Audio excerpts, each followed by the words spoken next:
Hey, GetFox here. Today I want to talk about why I've changed my mind on the Most Feared promo, why I've taken it from what I thought last night was a great promo to today after using it. I kind of brought it down from like a 9 out of 10 promo to like a 7 out of 10. So it's not a complete disaster. I still really like the promo. I think there's a lot of good parts about it, but I want to talk about why I think they kind of screwed it up.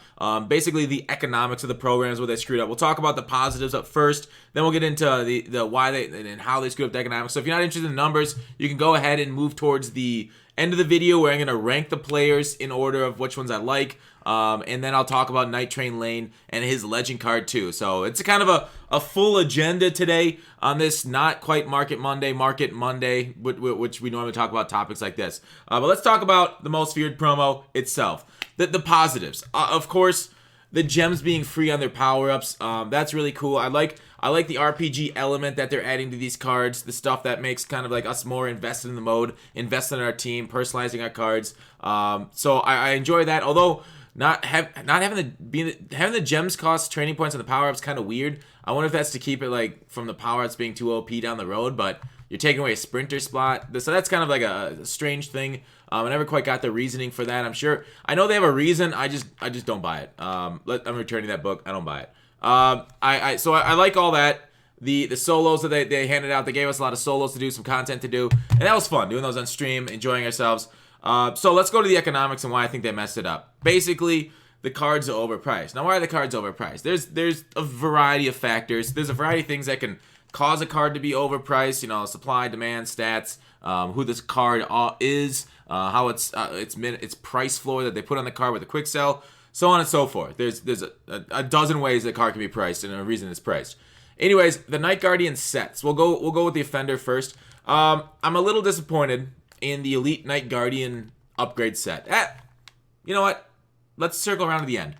I'm a little disappointed in the price of these Ultimate Guardian cards. Now, we saw with Mr. Megatron in the first part, there was 10 of these cards to make the one big card. With this, there's fewer of them. So most of these cards will be overpriced for their overalls. So say if you're a Khalil Mack fan, you got to spend about, $500K to get him. Russell Wilson, $470K. And if you compare him to players around their same overalls, and I know this is after day one, and these prices might go down a little bit. They could bring them some amazing new packs, or those solos that we're getting on Halloween could bring in some good prices for them and bring them down. So maybe this is a little bit premature, and I get that.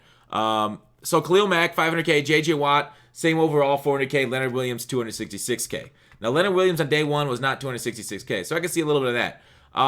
So basically, this whole point revolving around this, like Michael Thomas, this wide receiver here, he's going for 360,000 coins right now. Golden Tate, a similar overall, is 180. Jordy Nelson, 200K. Randy Moss is 315. Tim Brown, 100. Wait, I don't see it. What's that number? Tim Brown, 177. So you can go through these, like, if you're looking to engage with the mode on day one, get these cards kind of if you're hyped, if you're excited, you got your Friday, your weekend to go. You're going to be losing coins if you hold them. These are going to be super expensive to do, and really they're not going to be, like, well balanced. Generally, when program cards come out, they're kind of like the standard bearer for their position. Like when we get them, generally they're like, oh my god, these are great cards. These are kind of like set the market for that position, and we don't really see that with these. These are kind of like high overalls because of the Mean Joe set, and the reason they're expensive is not necessarily. It's not because of their stats, their position, their names. It's because of the set cost for Mean Joe and then the set cost to get them too, both out of packs and through solos, not rewarding enough of the items for us. So what I'm saying is like Russell Wilson here, he's, what did I say? Like comparable quarterbacks, Tom Brady, 325. Donovan McNabb, who I think is actually better than Wilson, is 300K. But like if you go a similar overall, Aaron Rodgers, Mud Heroes, 577. So clearly it could be higher, 492 overall quarterback. So let's maybe it's mixed that way. I mean, that Rodgers is crazy, but like Dotson, he's similar price to right tackles. Collins is overpriced for his overall at strong safety too. So my biggest issue though, out of the packs I pulled in making this Mean Joe set, I was gonna make it today on stream and I didn't. As you see, it's 0 out of 6. So I spent $100 on the bundle. Wow, I can't speak. I spent 33 trophies and I had 1.4 million coins when the day started, and that wasn't enough to make Mean Joe green.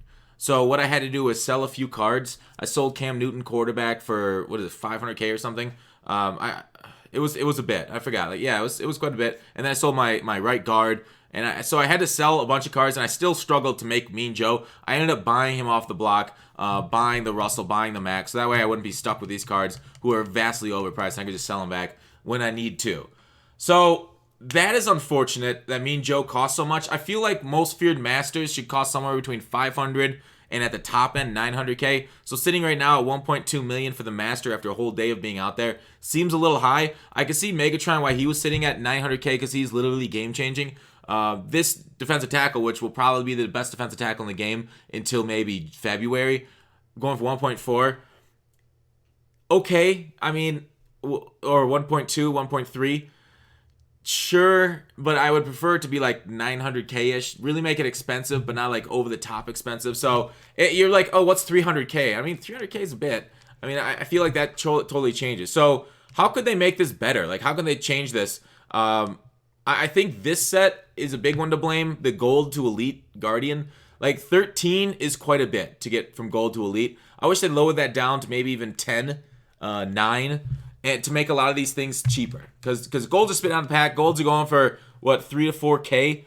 So if you lower those, that basically ripples up the entire market, and both makes golds more expensive and these elites less expensive. So either you poop out more golds and make the exchange set better, or you poop out more elites both in solos and the packs to bring the price down on this. So while this promo brought a lot of greatness, like the cards, the Megatron, the Mean Joe Green. They're exciting cards. They brought us the Mutt Monster cards. Were good cards.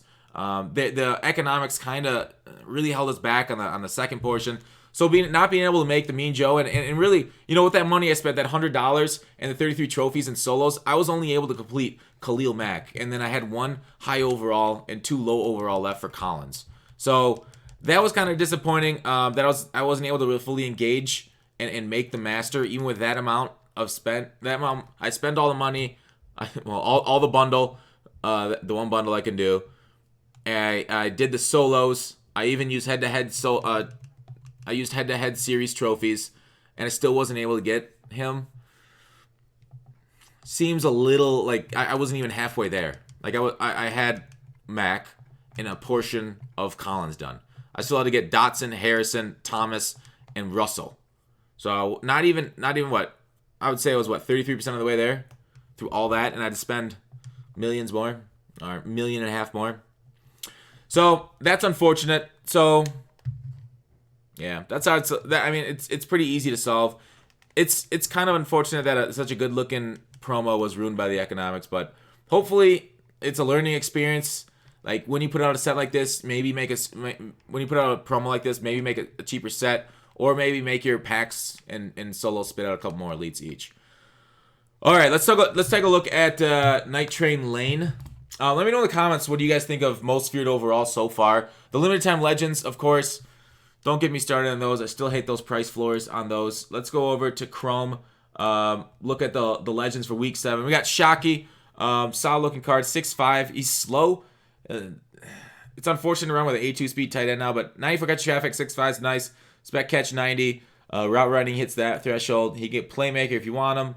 Otherwise, run block. A well-balanced tight end. It's tall. Pretty good. Nothing overwhelming, but pretty good cards are pretty nice to have in the game. I like a wide variety of top-end cards. We don't just need new record setters every weekend. Willie McGinnis, a well-balanced. He doesn't really do anything on the pass rush front. Block shedding 88. He's fine. He's no Lawrence Taylor, though. But we'll see what his zone coverage is. Maybe he's a good flex guy. Night Train Lane. A lot of people are kind of upset with Night Train Lane. He is a Guardian. I think he might be able to get a gem. I don't know. We'll see. I'm a little disappointed by that speed.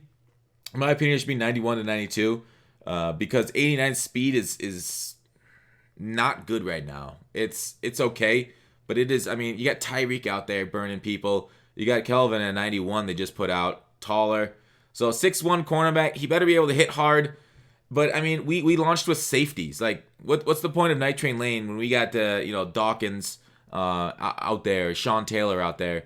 So we got safeties with pretty good hit power.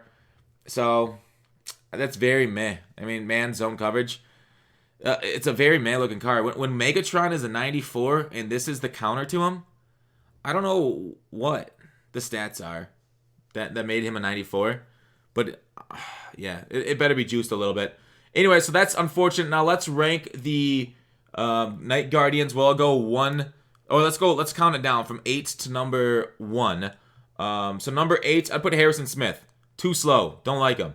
Number 7, Michael Thomas. He's okay, 6'3". That's solid. 88 speed is nothing special. Doesn't really do anything. Medium route running, 87. I talked about a lot. I evaluated a lot of these cards yesterday. Number 6, Landon Collins. 87 speed, 6 feet. I think I'd rather have Derwin James from the first part of the promo than Landon. I think he's better. Just 3 inches means all the difference, like we've memed about before. Dotson, I'd put right above Landon. We haven't had a good right tackle in a while. Of course, right tackles are pricey. He's pricey. All these guys are slightly overpriced, like I talked about. After Dotson, I'd go Russell Wilson with the Guardian. Again, overpriced. McNabb is a better card. Next up, I will go Mac, and then Mean Joe, and then number 1 Taiwan. So those are my breakdowns. That's the video. Let me know what you guys thought. I think I got all my thoughts in there. Positives, negatives, which outweigh the other. What would you rank the promo out of 10? Thanks for watching Call to Action. I'll see you tomorrow.